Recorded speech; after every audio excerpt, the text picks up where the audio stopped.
Hello everyone and welcome back to Europa Universalis IV Guides. I am Taureor and today we're taking a look at Lithuania. Lithuania is a big and powerful nation, but it is rarely chosen by players. For that one simple reason that when you play as Poland, you basically get Lithuania for free, and people like getting stuff for free, so usually they just play Poland. That obviously doesn't apply to people who actually are fond of Lithuania in an unusual way or are from there, or just want a challenge. So, let's have a look at that country. And if you start as Lithuania, obviously the union with Poland does not affect you. But you will be able to form the Polish-Lithuanian Commonwealth if you can reverse the situation. You can actually enforce a personal union over Poland. If you are good enough with that and you're lucky, then you can form the Polish-Lithuanian Commonwealth, or you can just conquer this land. Both ways work. Now, Poland and Lithuania are historical friends. It is a very important thing if you want to have them allied. So you can have a sure ally in Poland. They are not as powerful in that scenario as they would be normally, because normally they would also reign over Lithuania. Obviously in that scenario they do not. However, they can still be very useful. And now let's have a look at our rivals. In this scenario, Lithuania has been rivaled by Denmark, Hungary, Crimea and Novgorod.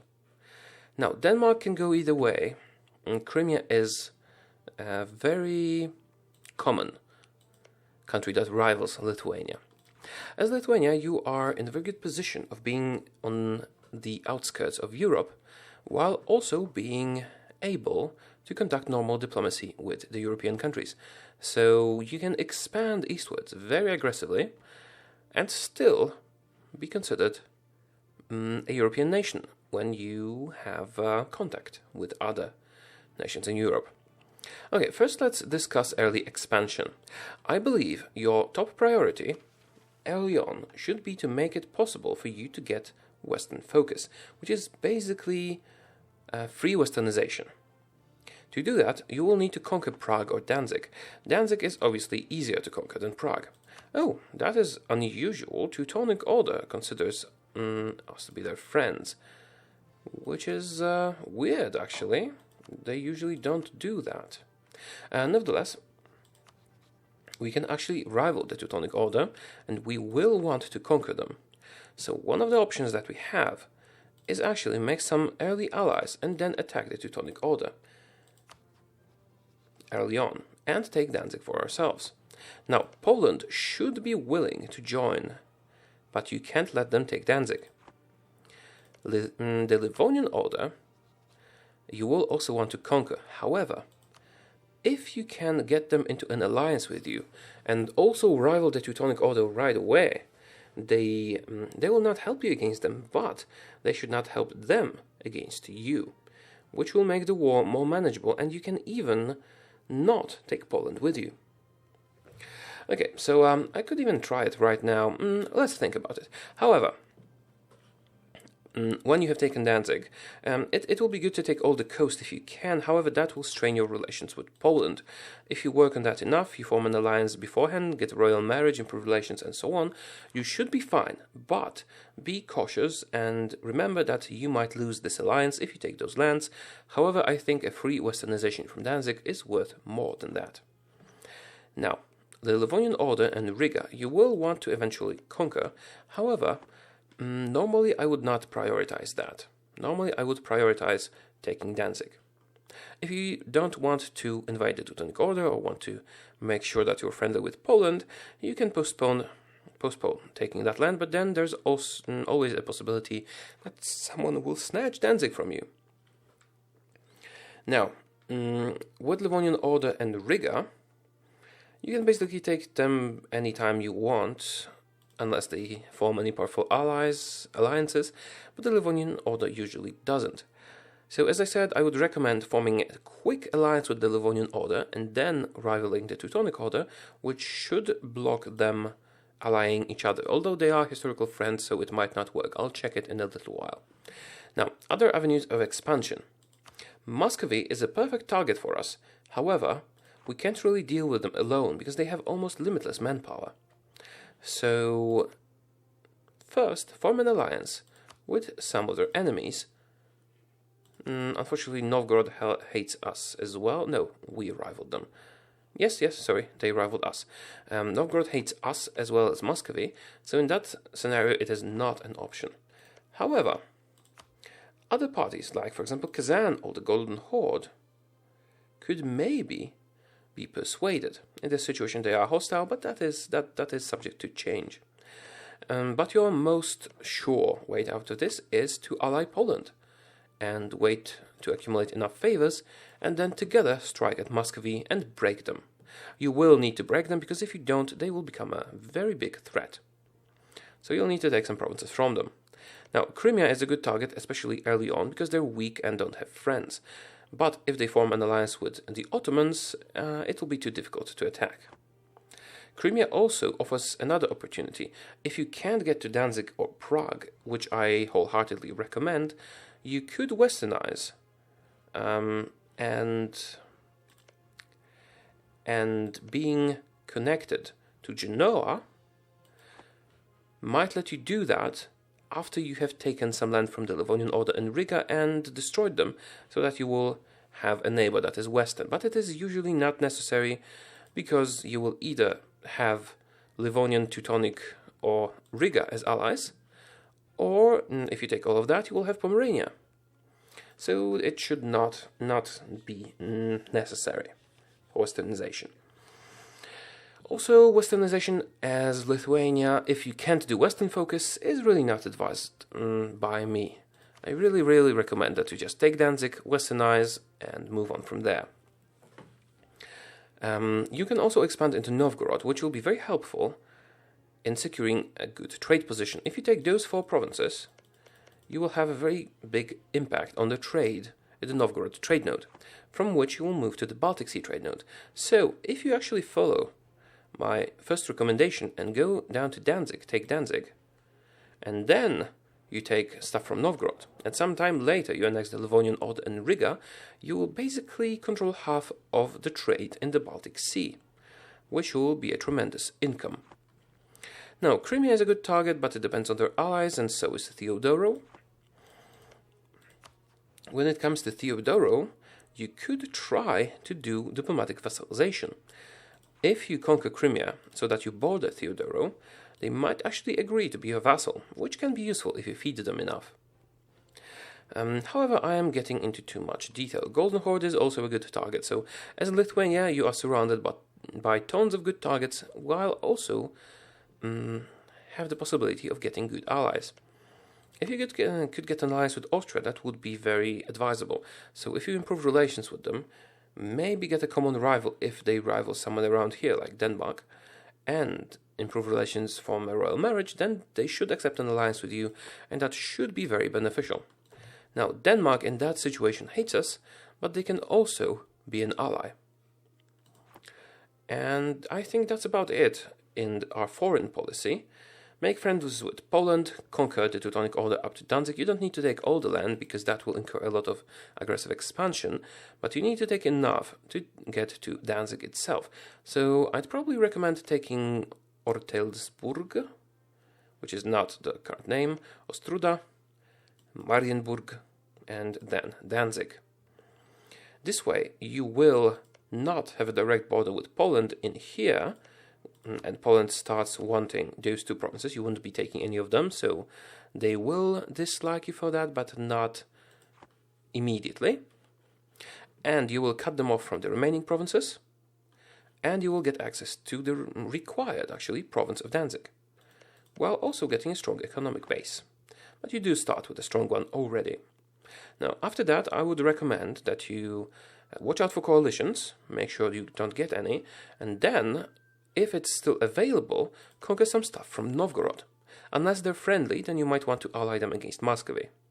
And if you can get those 2 provinces, Neva and Novgorod. They are very good trade provinces. That will give you a lot of money. After that, just expand into Crimea, possibly Golden Horde, but not necessarily, and you might want to expand into Riga and Livonian Order. It all depends if you can prevent them allying to Teutonic Order and being in the same war.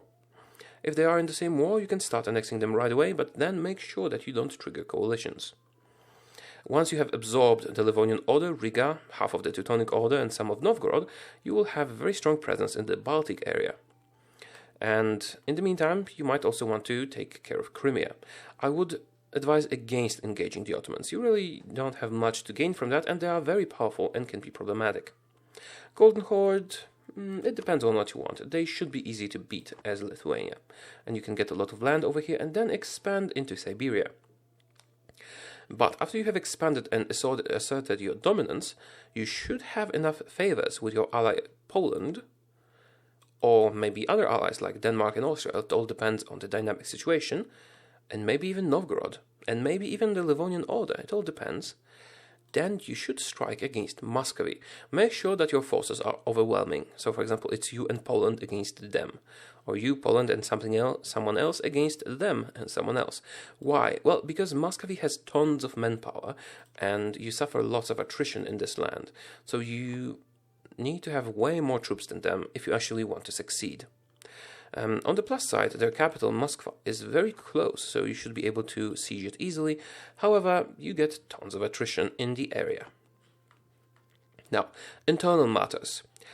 First thing you will want to do inside your country is destroy some forts. You certainly don't need 5 forts, they drain your income.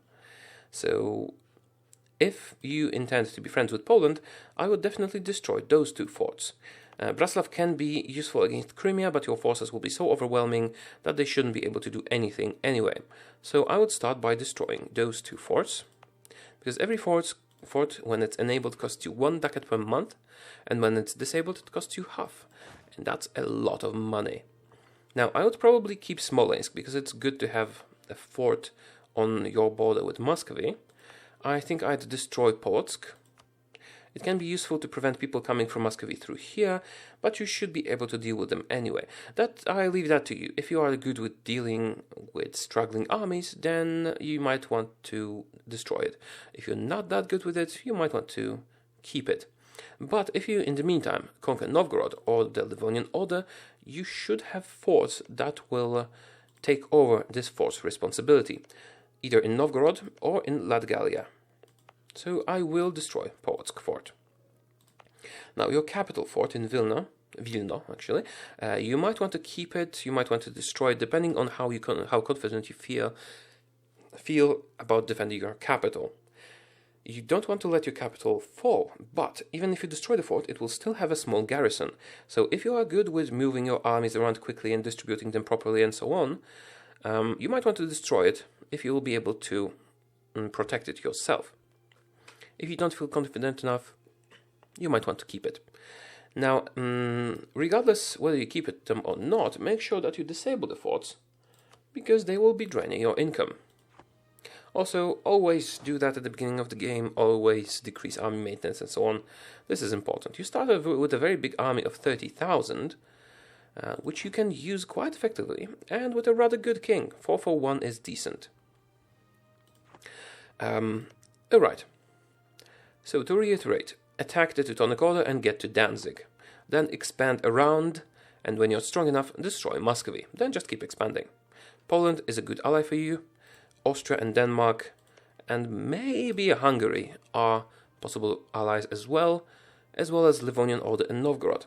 Whoever that you border and you don't ally, you will want to eat eventually. Absorb. Now, as a Catholic nation, you will be able to form some royal marriages and maybe personal unions within Europe. So watch out for that. That is quite important, and you have the ability to do so, because by winning your many wars against your neighbors, you will amass a lot of prestige. Now, let's go to ideas. As Lithuania, you have quite a lot of manpower and awesome tolerance of heretics. Tolerance of heretics means that you're basically immune to Reformation. Other than that, Reformation will usually center around Germany and won't really bother you. However, even if it does, you will not have trouble with it. Also, you have a lot of territory that is actually Orthodox. Well, Having those Lithuanian ideas and very high tolerance, you won't really have trouble with those Orthodox people. So you can keep them happy. Now, you get land leader shock is not very useful. So those ideas are not perfect, but I do like the tolerance of heretics increase and the manpower recovery. Now, stability cost modifier is also not very useful, because as a Catholic nation, you'll want to prioritize spending your paper points on free increases of stability. Now, national tax modifier can be useful, very useful even, but it's nothing amazing. Same with production efficiency increase. It just increases your economy quite significantly, but, well, there are far better ideas, for example, in France or Poland. Now, cavalry compatibility, this one is worth paying attention to. 20% cavalry compatibility makes your cavalry much more viable, and if you combine that with quality ideas or aristocracy ideas, is that it? Yes, aristocratic ideas, your cavalry will be very, very strong. Now, national unrest reduction, this is my favorite idea, well, maybe second favorite idea in Lithuania, because reducing unrest is very, very good, especially if you conquer a lot of land. Also, the tolerance increase makes it especially easy for you to conquer Muscovy, because all of those lands are Orthodox, and you won't have a lot of unrest there. This idea makes it even easier to maintain order. And finally, the Lithuanian Renaissance, the technology cost reduction by 5%. This might not seem like much, but it's actually quite a lot. 5% technology cost reduction, combined with the Western focus when you take Danzig, will make your technologies cheaper than most of the Western powers. Actually, you will be mostly equivalent to Florence, because they have a similar idea at the very beginning, as the birthplace of the Renaissance. I don't remember if it's 5 or 10% for them, however, it is still equivalent to the bonus that you get from innovative ideas. And that is basically the only relevant reason to actually take innovative ideas ever. So yeah, filling your idea groups as fast as possible will be very helpful. Now let's talk about other ideas that you will want to implement. From the diplomatic idea groups, exploration could be useful, but usually isn't. You can always force this if you want to. However, exploration can only become really useful for you after you have actually taken all of Siberia and reached the coast in Asia. So we will leave that for later. Maritime, I'm not even talking about. Influence will not be very useful for you. It can be, but it really shouldn't. So from the diplomatic idea groups, I would recommend the diplomatic itself that will help you maybe get some personal unions, and trade ideas, as I usually do, and because you will be able to get a lot of trade power in the Baltic Sea trade node and get a lot of money from that. Certainly, the diplomatic ideas should not be your first priority. Now, your first priority should be one of the following. You might actually want to take religious ideas, even if you only take the first one. You can abandon that later if you want to. Why religious ideas? Well, because Deus Vult, the casus belli, will make it very easy for you to expand, since everyone around here is a different religion, and it will also save you a ton of diplomatic PowerPoints. So if you go with religious ideas, either fill them up all the way, so you get more tolerance of true faith, tolerance of heretics, and all that. Sorry, that's missionary strength versus heretics. So you'll get a lot of missionary strength and the casus belli, and some prestige and papal influence. But I would probably recommend that you just take the first idea, Deus Vult, and then stop filling the idea group, because it's not necessary. Another option for Lithuania is administrative for the core creation cost reduction. The rest is not that important, although the last bit, the administrative technology cost reduction, can be quite useful. You could go with humanist to completely eliminate any unrest from your country. However, if you are Lithuania, you do have the tolerance of heretics increase, so that is not really necessary for you. However, it can still be useful and it will help you with accepted culture, so it depends on what your playstyle is. If you really, really despise having to ever deal with any unrest, humanist might be a good choice. And finally, expansion. Expansion could be useful when you have taken over all this land here, but it will take some time to do, so definitely not the first choice. So to reiterate, I think the best idea for Lithuania is actually religious ideas and just the first one, the Deus Vult, so you can declare wars for free. then maybe administrative for co-creation, and maybe humanist to not have unrest at all. From the diplomatic idea groups, trade, and maybe diplomatic. And for military ideas, well, it all depends on your playstyle. If you really want to use your powerful cavalry, you will either want aristocratic, or quality. Well, depending if you actually want all the bonuses from aristocratic, like the technology, cost reduction, or the bonus diplomat. I would probably recommend quality over aristocratic, but there is no reason that you shouldn't combine the two. You will have a ton of cavalry compatibility if you combine the two. Quantity can also be useful, but you shouldn't have too much trouble with manpower as Lithuania. And defensive can be especially useful because you have a lot of territory. And if you gain even more territory, defensive will give you a ton of attrition. Sorry, where's that? Oh, here's defensive, yeah. Attrition for enemies on your lands can actually thin out the enemy armies quite quickly. So that is why defensive could be a good option for Lithuania. I think I have covered everything by now. Conquer Rzhev, which is over here in Muscovy. Yeah, we need allies for that. So, to reiterate, get Danzig, expand around, destroy Muscovy, and then you are free to expand everywhere. Thank you for watching. I hope you enjoyed the video. If you did, make sure to click the like button and yeah, thank you. See you soon. Goodbye.